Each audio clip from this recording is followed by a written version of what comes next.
Mm. Mga palayan na bangkag dito sa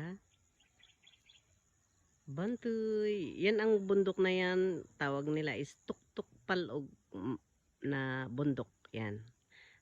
Baba niyan is yan ang Makatan, pinakamalamig at kuan na lugar dito sa Bananatajan Sitio. Doon naman sa papunta ng Bisao, shortcutan yan, akyat sila punta ng Bisao. First na kuan dyan, kabila na bundok is Banggitan Bisao Mountain Province. Ito is yun sa Mount Aging, yan ang dinadayo din namin noon sa hanggang ngayon, pinakamataas yan, boundary ng Bisao at Tajan.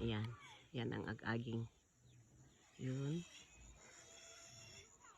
Yan ang mga bundoki dito sa at palayan dito sa Banti Tajan Mountain Province. So yan, okay, bye bye.